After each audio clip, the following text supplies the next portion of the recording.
আসসালামু আলাইকুম, hello viewers, welcome back to my channel. চলে আসলাম নতুন আরেকটা ভিডিও নিয়ে আপনাদের সাথে কিছুক্ষণ আড্ডা দিতে। আশা করি সম্পূর্ণ ভিডিওটি জুড়ে আপনারা আমার সাথেই থাকবেন। ভিউয়ার্স, শুরুতেই খুবই চমৎকার ও গুরুত্বপূর্ণ একটা কমেন্ট করে শুনিয়ে আজকের আড্ডা বা ধুলাইটা শুরু করতেছি। তো ধুলাই শুরু করার আগে সবার কাছে অনুরোধ থাকলো, সবাই খুব মনোযোগ সহকারে না টেনে আমার সম্পূর্ণ ভিডিওটি দেখার চেষ্টা করবেন। টেনে টেনে দেখলে অনেক গুরুত্বপূর্ণ বিষয় মিস হয়ে যাবে, তখন আবার অনেক কিছুই আপনাদের অজানা থেকে যাবে। এছাড়াও সবার কাছে অনুরোধ থাকলো, সবাই আমার ভিডিওতে অবশ্যই একটা লাইক দিয়ে যাবেন। লাইক নিয়ে কেউ কৃপণতা করবেন না। ভিউয়ার্স, এখানে আমি স্ক্রিনে যে কমেন্টটা শেয়ার করব, এই কমেন্টটা আমার গতকালকের ভিডিওতে আমার একজন সম্মানিত ভিউয়ার্স করছেন। এই কমেন্টের মধ্যে ওনার মনের যে ভাবটা প্রকাশ করছেন, ওনার মনের মধ্যে যে কৌতূহল বা প্রশ্নের জন্ম নিছে, আমার মনে হয় এটা শুধু ওনার একার প্রশ্ন না, একার মনের ভাবনা না, একার কৌতূহল না। আমার অসংখ্য ভিউয়ার্স বা হাজার হাজার ভিউয়ার্সদের মনের মধ্যে এই প্রশ্ন বা কৌতূহলটা জন্ম নিছে। তো কার কার মনের মধ্যে এই প্রশ্নটা জন্ম নিছে বা কৌতূহল জন্ম নিছে, সেটা অবশ্যই কমেন্টের মাধ্যমে আমাকে জানাবেন। তো দেখেন উনি কি লিখছে। আচ্ছা, আমি একদম রিয়েল ভাবেই কমেন্টটা পড়ে যাই, কোনো সাংকেতিক নাম ব্যবহার করলাম না। বাপ্পি স্টেপ ফাদার তানজিলাকে দেখলেই এইভাবে টাচ আর কিস করতে থাকে কেন? Dot dot dot. তানজিলা মাইয়াটার আসল হাজবেন্ড কে? বাপ্পি, সাকিব নাকি আসিফ? এই মহিলাকে তো দেখি সবার সাথে free mixing. Who is the actual father of this baby? So confusing. ওনাকে আমি কি জবাব দিব? আমি নিজেও কনফিউজড। আপনারা কারা আমার মতো বা ওনার মতো এই বিষয়ে কনফিউজড? ওই অমানুষের বাচ্চা কুলাঙ্গার দেশি কুত্তা এবং বাপসারা বাংলার তানু মণ্ডল যেভাবে সত্যি মানে ফ্রি মিক্সিং করে, ঢলাঢলি করে, বেহায়পনা করে, এগুলো দেখলে তাদেরকে মানে আপন বাবা মেয়ে তো দূরের কথা, সৎ বাবা মেয়ে তো মনেই হয় না। মানে ওই যে উনি কমেন্টে যেটা প্রকাশ করছেন যে তাদেরকে হাজবেন্ড ওয়াইফের মতোই মনে হয়। আর বাংলাদেশি ডাইনি মাগিনোর কোনো এক সময় তো তাদেরকে মানে দেশি কুত্তাকে এবং তানু মণ্ডলকে আপন বাবা মেয়ে হিসেবে প্রমাণ করার জন্য যেই ধরনের যুক্তিগুলো উপস্থাপন করছিল বা যেই গাজাগুলি গল্পগুলো বলে গলাবাজি চাপাবাজি করছিল যে তারা বাবা মেয়ে এক ঘরে ঘুমায়, দরজা লাগিয়ে ঘুমায়, তাদের সম্পর্কটা এতটা পবিত্র বা রিয়াল, এটা বোঝানোর জন্য ডাইনি মাগিনোর ওই মূর্খ পাটকেতের রানী, ইংলিশের রানী ডাইনি মাগিনোর এই কিচ্ছা কাহিনী বলতে আসছিল। তো কতটা মূর্খ হইলে বা বলদ হইলে সে এই ধরনের কথা বলতে পারে যে একটা যুবতী মেয়ের সাথে তার সৎ বাবা দরজা লাগিয়ে সিটকানি বন্ধ করে এক বিছানায় ঘুমাইতে পারে। আর এখন সেটা কি বলবো, প্রকাশ্যে এসে ক্যামেরার সামনে এসে দেশি কুত্তা তার নিজের চ্যানেলে বা তানু মণ্ডলের চ্যানেলে, ডাইনি মাগিনুরের চ্যানেলে, যখন মানে যার চ্যানেলে খুশি তার চ্যানেলে মানে সুযোগ পাইলেই মানে কোলাকুলি করবে, জড়াজড়ি করবে আর চুম্মাচাটি করবে। তো এইসব দেখে মানে সত্যি মনে হয় না যে তারা বাবা মেয়ে বা সৎ বাবা মেয়ে। ঠিক আছে, আপন বাবাও তার যুবতী মেয়েকে এভাবে বুকে জড়িয়ে আদর করাটা ইসলামে জায়েজ নাই, নিষেধাজ্ঞা দেওয়া আছে। এটা একটু হাদিস ঘাটাঘাটি করে আপনারাও একটু জেনে নিন। আর আমার যেসব আসামিরা আছে, ওই অমানুষরা, জঘন্য চরিত্রের রাতের রাজারানীরা আছে, তাদেরকে একটু বলে দিন। আর তাদের যেসব দালাল চামচারা আছো, তোমরাও একটু জেনে নিও, ঠিক আছে? মূর্খের বাচ্চারা, টিনের চশমা পরা, অসচেতন, অবিবেচক, গন্ড মূর্খরা, কি আর কইতাম। তো আজকে কি বলবো, এখন মানে এত তো আসামি, মানে আমার রাতের রাজারানীরা তাদের চ্যানেলে যেই ধরনের চিটারি বাট্টারি, প্রতারণা, ফটকামি, ফাতরামি, ব্যয়াপনা গুলো করে গেছে, সবাইকে ধুলাই করাটা সম্ভব না। বেশ কিছুদিন ধরে আমার আরেকটা প্রধান আসামি ভন্ড, বাচাল, মুখোশধারী, শয়তান, টিটকারের দাঁতের বাগান, ভাবনাত্রী নিশি আমার ধুলাই থেকে ছাড় পেয়ে যাচ্ছে। আর আমি তো সোজা কথা ইদানিং রেগুলার ভাবে ভিডিওই আপলোড করার সময় সুযোগ পাচ্ছি না বা ভিডিও আপলোড করতেছি না। এই জন্য আমার আসামিরা তাদের অনেক অন্যায় অপরাধের জন্য ছাড় পেয়ে গেছে। এরপরেও কি বলবো, আমি ধুলাই করে মানে কুলিয়ে উঠতে পারতেছি না। তো আজকেও আমার প্রধান আসামি আমার ঘৃণিত লালু মানুষের বাচ্চা, জানোয়ারের বাচ্চা, খাড়াজুরির বাচ্চা, কুলাঙ্গার দেশি কুত্তা। এর মধ্যে এই অন্যান্য কিছু আসামিদের নাম চলে আসবে। তানু মণ্ডলের নাম অলরেডি চলে আসছে, বাংলাদেশি ডাইনি মাগিনুরের নামটাও চলে আসছে। মাগিনুরের কথা আর কি বলবো, শুরুতে তার ভিডিও একটা লাইনের বর্ণনা দিয়ে তাকে দোলাই করে ছেড়ে দিই। যখন মনটা ভালো করতে চাই কিছুক্ষণ পর মনটা খারাপ হয়ে যায়। আচ্ছা, এই ভিডিওর মধ্যে সে যে কি ঘেউ ঘেউ করছে বা কি বোঝানোর চেষ্টা করছে যে তার মেয়ে বাংলার তানু মণ্ডলকে নিয়ে যে মানে হাসপাতালের যে ওয়ার্ডে ছিল, সেই ওয়ার্ডবাসী সবাই, ওয়ার্ডে অবস্থিত সবাই সারা জীবন তার গুণগান গাইবে, মানে তাকে মনে রাখবে, সেই রকম পরোপকার করে আসছে।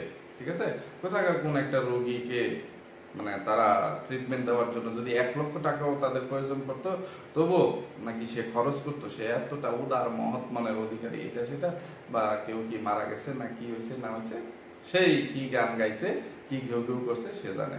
তো এই ভিডিওর শেষের দিকে এই পাটক্ষেতের রানী, ইবলিশের নানি, বাংলাদেশি ডাইনি মা গিনর একটা বাস্তব সত্য কথা মানে তুলে ধরছে, এবং সেটা গর্ব সহকারে ওই যে তার যে বড় ভাইয়ের বউ চাশমিশ চাপা সুটকি এবং পরকের রানী সাগিনর আছে, মানে তার ছোট বোন, তাদের সামনে বলতেছিল যে তাকে সব ভিউয়ার্সরা কমেন্ট করে, এই তোরা আর কবে মানুষ ছবি, মানে তোরা এত নিচে কিভাবে নামতে পারিস, কিভাবে, মানে এই ধরনের একটা কমেন্ট করছে।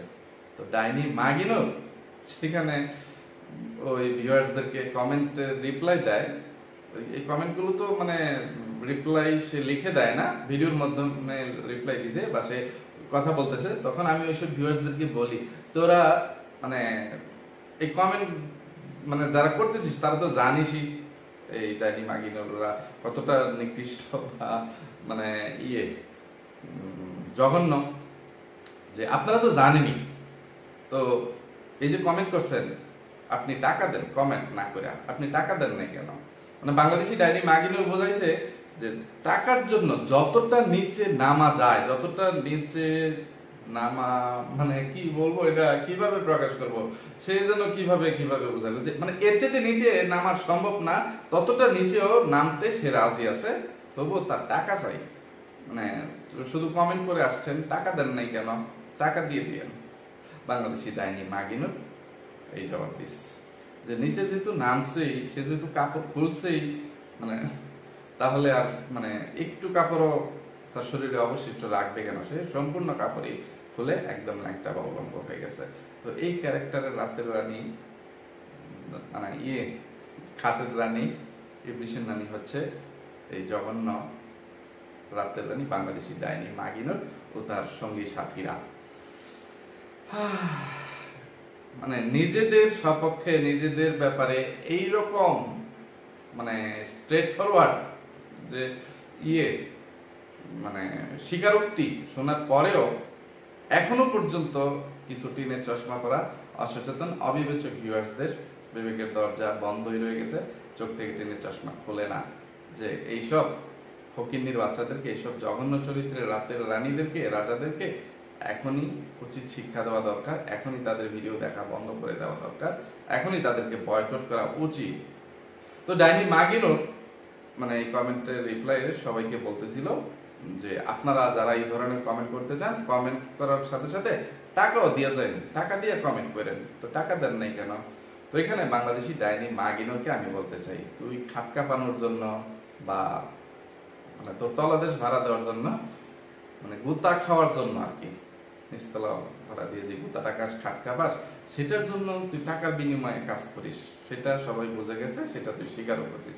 কিন্তু এই যে আরো টাকা চাইলি কমেন্ট করার জন্য টাকা, তো টাকার জন্য সবকিছু করতে পারিস, সবচেয়ে নিচেও তুই নামতে পারিস, যতটা নিচে নামা না যায় তার চেয়েও নিচে নামতে পারিস। এখন কথা হচ্ছে আমি তোকে মানে একদম প্রকাশ্যে ক্যামেরার সামনে ভিডিও করে জুতা পিটা, ঝাড়ু বেটা, ঠ্যাঙ্গা, কেওলা বাস, তলদেশ দিয়া তাল গাছ, বট গাছ, নারকেল গাছ, সুপারি গাছ ঢোকাইতে চাই। তো প্রত্যেকটা জিনিসের জন্য আলাদা আলাদা পেমেন্ট করা হবে। এখন জুতা পিটা করার জন্য তুই কত টাকা মানে নিস, তো তলাদেশে আইকাওয়ালা বাসের গুতা নেওয়ার জন্য তুই কত টাকা নিস, খাটকা পানোর জন্য তোর মতন একটা রাতের রানী মানে ইবলিশের নানি, চরিত্রা জঘন্য রাতের রানী আর কয় টাকা নিতে পারে? সর্বোচ্চ তোর ভিজিট মানে 200 বেশি হওয়ার কথা না, সেই জায়গায় তোর সাদা অনুযায়ী মানে কি বলবো, তুই 500 টাকায় সর্বোচ্চ নিবি, কিন্তু জুতা পিটা খেয়ে যে তুই অপমানিত হবি, এ হবি যে তলদেশ দিয়ে আইকওয়ালা বাঁশের জুতা নিবি এবং সেটা ভিডিওতে মানে ধারণ করা হবে। সেই জন্য তুই প্রতি জুতার বাড়ি এবং প্রতি আইকওয়ালা বাঁশের জুতার জন্য, ডিম ছাড়া বিমরিচ বাটা এগুলোর জন্য কত টাকা করে মানে ইয়ে করবি, পেমেন্ট নিবি, একটু একটা ভিডিওর মধ্যে একটু বলে দিয়ে যাস, তাহলে আমি দেখি আমি সেই পরিমাণ টাকা নিয়ে একদিন তোকে জুতা পিটা করার জন্য বা তোর তলদেশে আইকওয়ালা বাঁশের জুতা দেওয়ার জন্য আসতে পারি কিনা। রাতের রানী, ইংলিশের নানি, বাংলাদেশি ডাইনি মাগিনোর।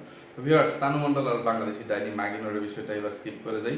এবার আমার ঘৃণিত লালু মানুষের বাচ্চা কুলাঙ্গার দেশি কুত্তার কিছু ফটকামি ফাতরামির জন্য তাকে ইচ্ছা মতো জোতা পিঠে ঝাড়া পিঠে ঠ্যাঙ্গা আইকওয়ালা বাঁশ দিয়ে এই খাড়াসবুড়ির বাচ্চা কুলাঙ্গার দেশি কুত্তাকে একটু উচিত শিক্ষা দিই। এই ফৈনি এই কুলাঙ্গার দেশি কুত্তা আজকে একটা ভিডিও আপলোড করছে, সেটা থাম্বনেলে লিখছে সাগিনুরকে রাগ করে বাড়ি থেকে চলে যেতে বললাম, তারপরে কান্নার ইমোজি, ঠিক আছে। সাগিনুর মানে সাবিনা, সাবিনাকে রাগ করে বাড়ি থেকে চলে যেতে বললাম, কান্নার স্টিকার বা ইমোজি। আর টাইটেলটাও সাবিনাকে রাগ করে বাড়ি থেকে চলে যেতে বললাম, একই জিনিস একই স্টিকার অবলিক আমার কথা শুনে মাগিনোর বা তিশা কি বলল, অবলিক দেশি কুত্তা বা বাপ্পি সাগিনোর বা সাবিনা। ফটকার বাচ্চা, ফটকা চিটারের বাচ্চা, খাড়াজুরির বাচ্চা, অমানুষের বাচ্চা, কুলাঙ্গার দেশি কুত্তা, তুই তোর পুরো ভিডিওতে এরকম একটা দৃশ্য দেখাইছিস না? তুই বলছিস যে কি কারণে তুই পরকের রানী সাগিনুরকে রাগ করে বাড়ি থেকে চলে যেতে বলছিস, আর সেটার জন্য তুই আবার কান্নাকাটি করতেছিস, তোর মন খারাপ হয়ে গেছে। আবার এটা শুনে ডাইনি মাগিনুর কি উত্তর দিল, তোকে কি বললো? এরকম কোন দৃশ্য বা এরকম কোন কাহিনী তোর ভিডিওতে ছিল রে? ফটকার বাচ্চা, খাড়াজগুড়ির বাচ্চা, অমানুষের বাচ্চা, দেশি কুত্তা, তোর কি দিয়া জুতা পিটা করলে? মানে কি বলবো, জুতা তো জুতাই, জুতার নিচে কত জন্তু জানোয়ারের মলমূত্র পায়খানা টয়লেট লাগিয়ে তোকে ধুলাই করলাম, এরপরেও তো লজ্জা হইল না? তোর ফটকামি ফাটকামি চিটারি বাটপারি প্রতারণা বন্ধ হইল না? তো এই ভিডিওর মধ্যে কুলাঙ্গার দেশি কুত্তা তো এগুলো কিছু বলতে পারে নাই, দেখাতে পারে নাই, কিন্তু সে দেখাচ্ছে মানে যত ধরনের সোলটামি ফাতরামি আছে। সে গৃহকর্তা মানে গৃহকর্মীর কাজ করতেছে, বাড়ির একটা কাজের লোক বা মাইগা হাসু, গৃহস্থলী যে কাজকর্মগুলো করে মাইগা হাসু যারা তারা করে, মানে কোনো ব্যক্তিত্ববান পুরুষ এগুলো করতে পারে না। একজন আদর্শবান পুরুষ সে তার স্ত্রীর মানে ঘরোয়া কাজকর্মে তাকে সাহায্য সহযোগিতা করতে পারে, এটা আলাদা বিষয়, তারা আদর্শবান পুরুষ। কিন্তু দুনিয়ার সব কাজকর্ম বাদ দিয়ে সারাদিন শুধু বউয়ের গোলামি করে যাবে, বউয়ের চামচামি করে যাবে, এদেরকে আদর্শবান পুরুষ তো দূরের কথা, এদের কোনো ব্যক্তিত্বই নাই, এটা তো হিজড়া মাইকা হাসুন। আর সেই কাজগুলো এই মানুষের বাচ্চা কুলাঙ্গার দেশি কুত্তা করতেছিল। মানে আবার সে গলাবাজি চাপাবাজি করে বলে, কোনো ভিউয়ার্সরা মানে অধিকাংশ ভিউয়ার্সরা তাকে প্রশ্ন করে বা তাকে কমেন্ট করে যে ভাই দেশি কুত্তা, তোর বউ ডাইনি মাগিনুর কি তোরে পছন্দ করে না? ডাইনি মাগিনুরের কাছে তুই গেলে বা ডাইনি মাগিনুরের সাথে তুই বসলে ডাইনি মাগিনুর তার চেহারাটা এরকম বান্দরের পুটকির মতন কেন করে রাখে? তো এটা শুনে দেশি কুত্তা এই ধরনের কমেন্ট পেলে দেশি কুত্তা রিপ্লাই দেয় বা তাদেরকে ভিডিওর মাধ্যমে রিপ্লাই দিছে যে আপনারা কি বুঝেন না এখনো যে ডাইনি মাগিনুর যদি এইরকম একটা 1.5 ইঞ্চি টুনটুনির মালিককে ডিম ছাড়া বা বিসি ছাড়া দেশি কুত্তাকে পছন্দ না করতো, তাহলে কি তাদের সংসারটা এত দীর্ঘ সময় পাড়ি দিতে পারতো? মানে এত দীর্ঘস্থায়ী হইতো কিনা, এত বছর তারা সংসার করতে পারতো?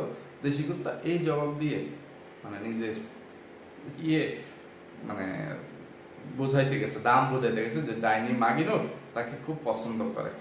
আরে ফটকার বাচ্চা, আরে ফকিন্নির বাচ্চা, খাড়াজুরির বাচ্চা দেশি কুত্তা, তোর মতন দেশি কুত্তা পৃথিবীতে ওয়ান পিস। তোর মতন বলদ, তোর মতন হাওয়া কবাদ কি বলবো, শেষরা নির্লজ্জ বেহায়া পৃথিবীতে দ্বিতীয় আর একটা নাই।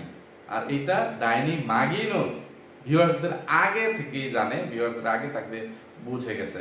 এই জন্য ডাইনি মাগিনুর এইটা জানে যে সে যেই পরিমাণ জঘন্য ও নিকৃষ্ট চরিত্রের একটা রাতের রানী, তার মানে আসল সত্যটা, আসল পরিচয়টা যেভাবে এখন বর্তমানে মানে গত কয়েক বছর ধরে ইউটিউবে প্রকাশ হয়েছে, সারা বিশ্ববাসীর কাছে, দেশবাসীর কাছে সে যেভাবে পরিচিতি অর্জন করছে, এখন সে যদি তোকে ছেড়ে চলে যায় বা তুই তাকে ছেড়ে দিস, এই ডাইনি মাগিনুরের বাকি জীবনে মানে আর কোনো ফকিন্নি মার্কা গৃহ কুত্তাও মানে ছাল ছাড়া কুত্তাও এই ডাইনি মাগিনুরের সাথে তার জীবনটা জড়াবে না। ডাইনি মাগিনুর সোজা কথা টাকা খরচ করেও মানে এরকম একটা কামলা মানে আর জীবনে খুঁজে পাবে না। তো তুই হচ্ছিস ডাইনি মাগিনুরের একদম বেতন ছাড়া কামলা বা বেতন দেওয়া কামলা, যাই হোক না কেন, যে তোকে জুতাইলেও তুই আসিস, তোকে মানে ঝাড়ু পিটা করলেও তুই আসিস, মানে তুই ডাইনি মাগিনুরের মানে তলাচাটার জন্য একদম মানে আদর্শ একটা মাইকে হাসু। তো এইরকম মাইকে হাসু, এরকম বিসি ছাড়া, টুনটুনি ছাড়া একটা গৃহকুত্তা ডাইনি মাগিনুর আর বাকি জীবনে কখনো খুঁজে পাবে না, কাউকে জোগাড় করতে পারবে না। এই জন্য ডাইনি মাগিনুর তোকে ছেড়ে যায় না। আর তুই সেটা বলতে আসছিস যে আপনারা বোঝেন না যে আমাদের সংসার জীবনটা কত দীর্ঘস্থায়ী, কত দিনের সংসার, যে সে আমাকে যদি পছন্দ না করে তাহলে কি এখনো আমরা একসাথে থাকতে পারতেছি? আরে ফকিনের বাচ্চা, এই যে তুই, এই যে আজকেও এই ভিডিওর মধ্যে যেভাবে আমের জুস বানিয়ে, এই যে আমি এখানে স্ক্রিনে একটা ছবি দিয়ে দিব, যে ঘরের যে কাজের মহিলা বা কাজের মানুষের মতো যেভাবে কাজ করেছে, ডাইনি মাগিনুর পায়ের ওপর পা তুলে তার বোনদের সাথে বা ভাই বউয়ের সাথে মানে সোজা কথা সর্দানির মতো আরামাইশ করবে, আর তোর মতন একটা গৃহকুত্তা, একটা মাইকে হাসু গৃহস্থলী কাজকর্মগুলো করবি, সবার কি প্রয়োজন না প্রয়োজন এগুলো তুই মানে কাজগুলো করে দিবি, যে চা লাগলে চা বানিয়ে দিবি, শরবত বা আমের জুস করে খাওয়াবি, তারপর বলবি মালকিন মালকিন কেমন হয়েছে, খেয়ে আমাকে একটু বলবেন, তাহলে আমি মানে পরবর্তীতে আরো বানাইতে উৎসাহিত হই, আমার ভালো লাগবে। ফটকার বাচ্চা, অমানুষের বাচ্চা, জানোয়ারের বাচ্চা, দেশি কুত্তা। এছাড়া সে দেখাচ্ছে তার সুমন্দির বউ চাশমিস চেপা শুটকি টেবিলে বসে খাচ্ছে, তার ইস্ত্রে পাকা ছেলেটা ডাইনিং টেবিলে বসে খাচ্ছে, আর সেখানে আমার মেয়ে সারিকা ওই চেপা শুটকির বাচ্চা কোলে নিয়ে এতিমের মতো দাঁড়িয়ে রয়েছে। সে খাইলো কি খাইলো না এটা দেখার কেউ নাই। মানে কি বলবো, আফসোস হয়, দুঃখ হয় সারিকার জন্য। এখনো পর্যন্ত আমি কিছুই করতে পারলাম না, মানে কোনো অগ্রগতি হইল না। তবে খুব শীঘ্রই হবে, আমি মানে আপনাদেরকে জানিয়েই করবো, মানে কোনো একটা কিছু ঘটলেই তারপরে আমি আপনাদেরকে বলবো যে কি করছি না করছি। একটা মামলার তো রায় হইল, পরবর্তী ধাপ তো এখনো বাকি আছে, তাই না? এত সহজে তো আর তাদেরকে ছেড়ে দিব না যে তাদের মতন ফকিন্নির বাচ্চাদের কাছে আমার মেয়ে জিম্মি হয়ে থাকবে, তাদের মতন ফকিন্নির বাচ্চারা ভুটানি করবে, আর যার রাজরানী হওয়ার কথা, যে রাজকপাল নিয়ে জন্মগ্রহণ করছে, সে এখন তাদের কাছে মানে তুচ্ছ তাচ্ছিল্যের একটা পাত্রী হয়ে আছে। এটা আমার মেয়ের দুর্ভাগ্য।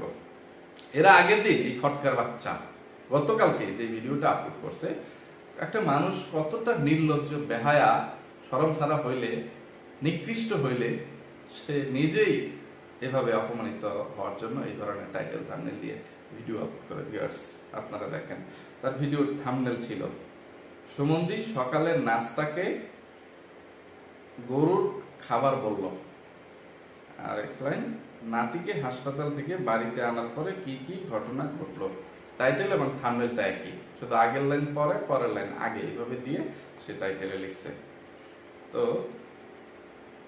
ফটকার বাচ্চা এই ভিডিওতে সে মানে যে লাইনগুলো লিখলো, যে নাতি ও মেয়েকে বাড়িতে আনার পরে কি কি ঘটলো, অবলিক সম্বন্ধে সকালের নাস্তা কে গরুর খাবার বলল, আবার অংলিশ গ্র্যান্ডসন।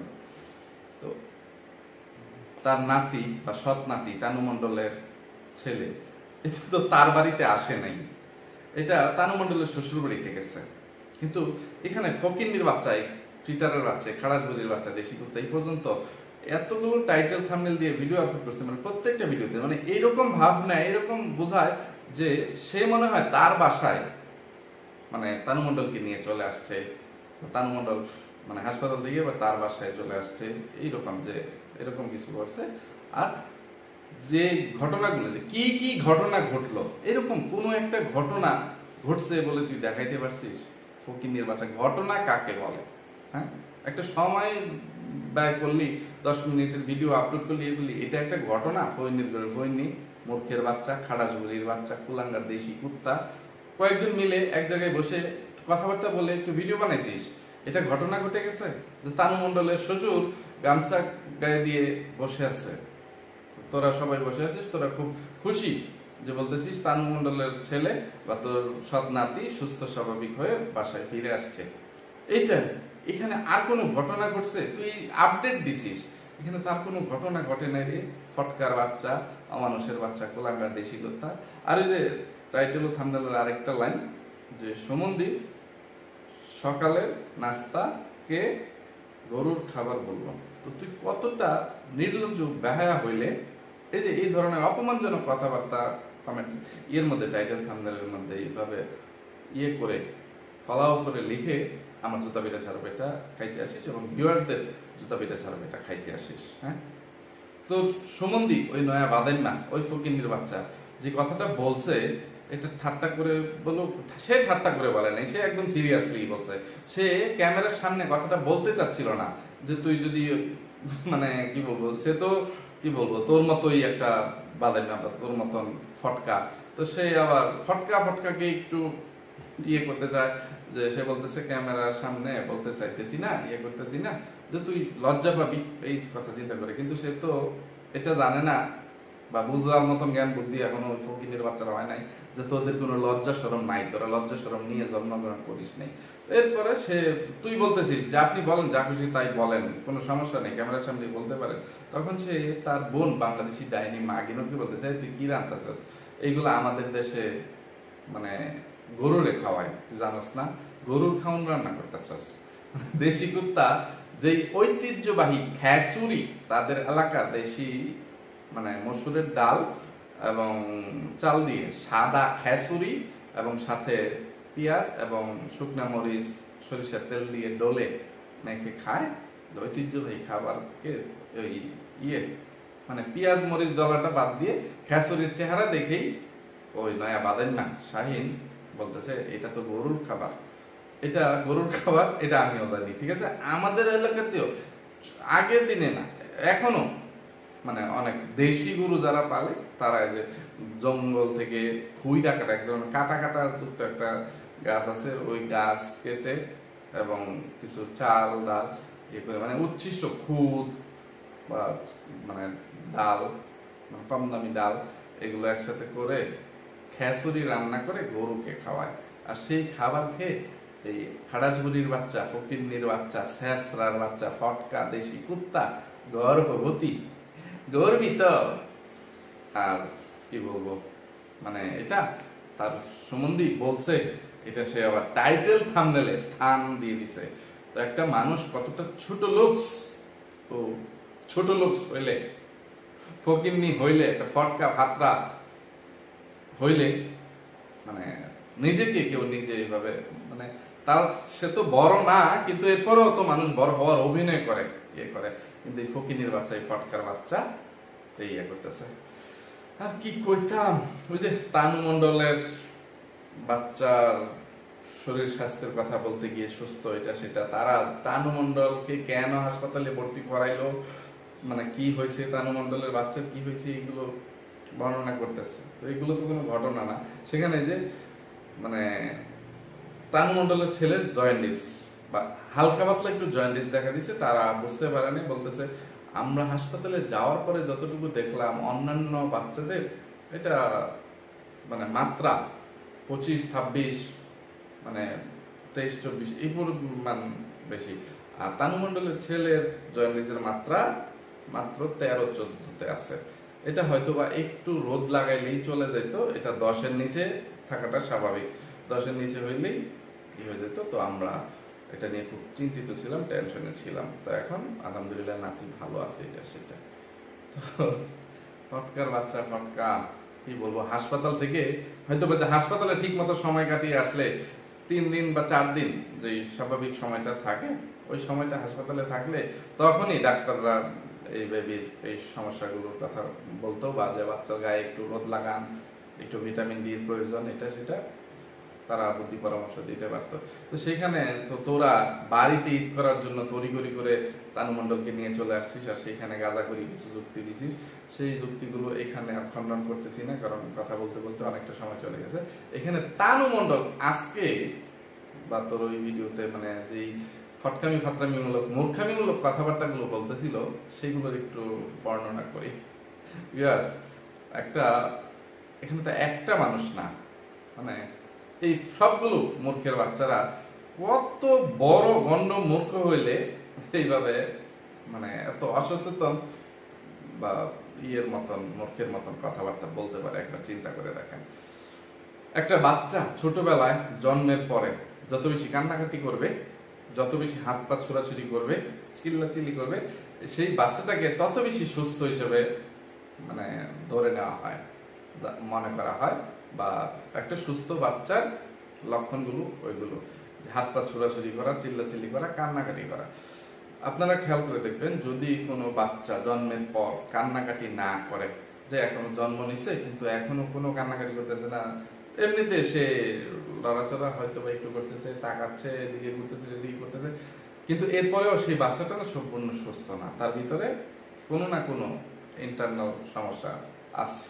সেই জন্য ডাক্তাররা অনেক চেষ্টা করে এই বাচ্চাটাকে কাঁদানোর জন্য, হয় বাচ্চাটাকে আঘাত করে কান্নাকাটি করায়, অথবা অন্য যে কোনো উপায়ে বাচ্চাকে কান্না করানোর চেষ্টা করে, বাচ্চাটা যাতে স্বাভাবিক হইতে পারে, তার ওই সমস্যাটা থেকে সে মুক্তি পায়।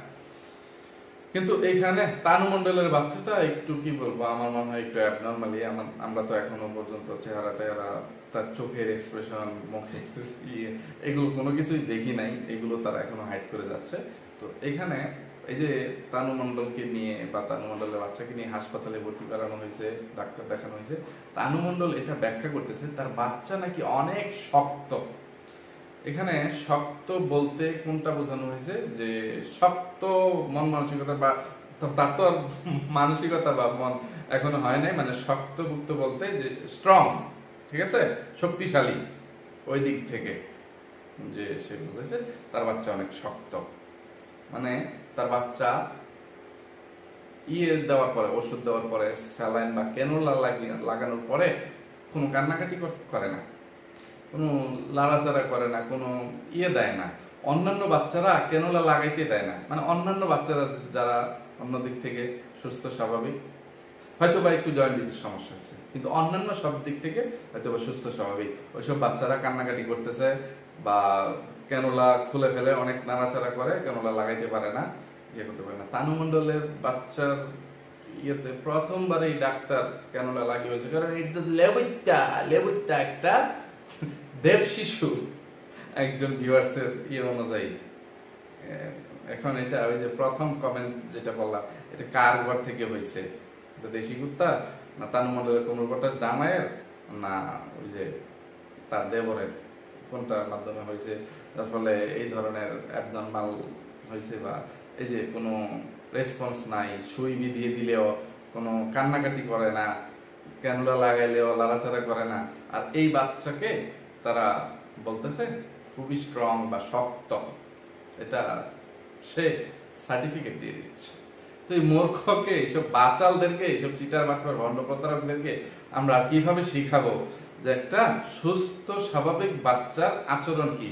একটা বাচ্চা কান্না করবে, মানে ভূমিষ্ঠ হওয়ার পরে প্রথম কয়েকদিন তো কান্নাকাটি করতে করতে চিল্লায় সবাই অস্থির বানিয়ে ফেলবে, করবে, অতিরিক্ত কান্নাকাটিটাও একটা ঝামেলা, কিন্তু স্বাভাবিক একটা কান্নাকাটি আছে না, ওইটা তো করবে। একটু সুই বিধিয়ে দিলে, একটা ইনজেকশন দিলে, করলে একটু কান্নাকাটি, এটাই স্বাভাবিক। কিন্তু সেখানে স্যালাইন বা ক্যানুলা লাগাইলেও সে কোনো রেসপন্স করতেছে না, কোনো নাড়াচাড়া করতেছে না, এটা নিয়ে তারা খুব গর্ব করে বলতেছে তার ছেলে খুব স্ট্রং, খুব শক্ত। মুখের বাচ্চা, বলদির বাচ্চা, বলদি বাপসারা তানু মণ্ডল, তোরা আর কবে মানুষ হবি? হ্যাঁ, তোরা আর কত শাক দিয়ে মাছ ঢাকার চেষ্টা করবি? দেখা যাক না, এই যে মেকাবুতুরির যে মেয়ে একটা হয়েছে 1.5 ব্যাটারি, তোর ছেলে এখন কিরকম মানে 1.5 ব্যাটারি হয় না হাফ ব্যাটারি হয়, দেশি কুত্তার ছোটু, দেশি কুত্তার দোষ, দেশি কুত্তা ইয়ং নানা হয়েছে। ইয়ং নানা কেউ জীবনে হয় না, বুঝছিস? যারা আত্মা নানা হয়, যারা যে সৎ মেয়ের নানা হয়, তারাই বলতে পারে যে আমি ইয়ং নানা হয়েছি। আর ডাইনি মাগিনোর তো আপন নানি হয়েছে, সেই জন্য ডাইনি মাগিনোর বুড়ি হয়ে গেছে। আর দেশি কুত্তা তো সৎ নানা হয়েছে, তাই সে ইয়ং নানা হয়েছে। কিন্তু যারা আপন নানা হয় তারা কখনোই বলতো না।